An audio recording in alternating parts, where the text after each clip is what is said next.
Hey class, I hope you all are having a good week. This week we are talking about a time where a component of the GPS malfunctioned during a flight. Um, this happens every once in a while. I've only experienced it one or two times, but I've had several friends that have lost their GPS multiple times, and it's always good to have a backup, either your phone. Maybe if your panel has its own GPS, you might have one on the yoke. Um, it's always nice to have a backup. The one time I had it happen that I can remember, I was flying out, took off from the airport where I was, the Bethel, Alaska area. It's pretty flat, so it's kind of hard to figure out where you're going if you don't have a GPS or if it's bad weather.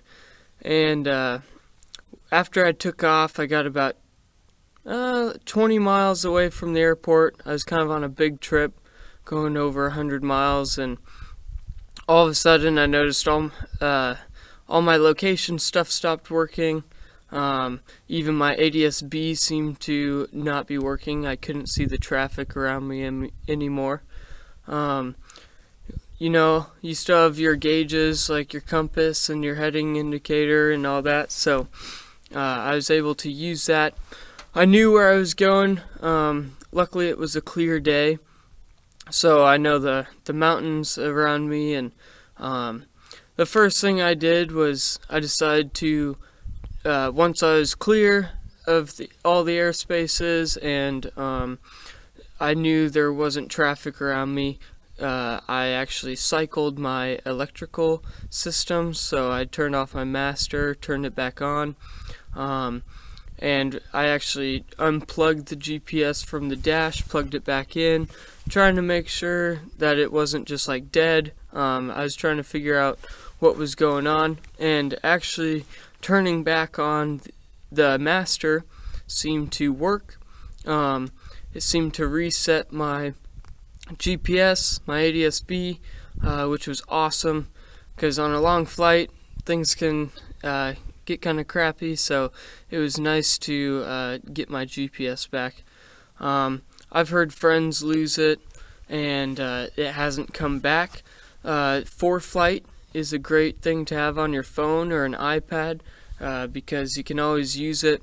It'll show you your location, and sometimes even traffic, depending on if you have internet or not. So it's always kind of nice to have a backup. But yeah, my experience wasn't anything critical. I was glad because it was sunny. I know when clouds drop, you kind of rely on your GPSs a lot.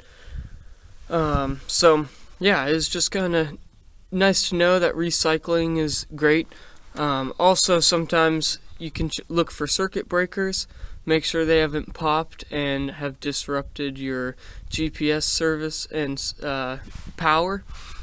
Also, you can go into settings. You can hit menu on a lot of the GPSs and find a settings area. It's always good to look, because another time I guess, I was flying and I couldn't figure out why the magenta line wasn't popping up when I would hit direct to or a flight plan.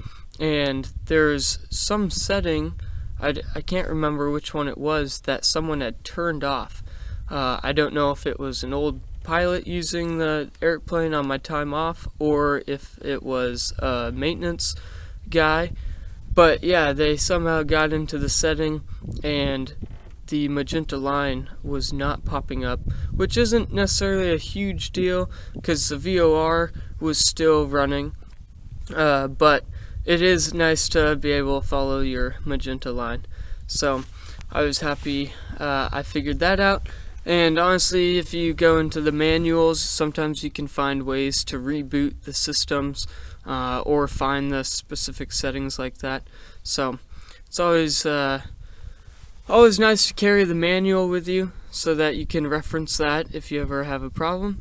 But yeah, those are probably the two times I've had some issues with my GPSs, but there's several ways to fix them, And if it won't fix itself in the air by restarting the power, use your backup. Otherwise, just fly Dead Reckoning and just try and use pilotage. Pay attention to your surroundings.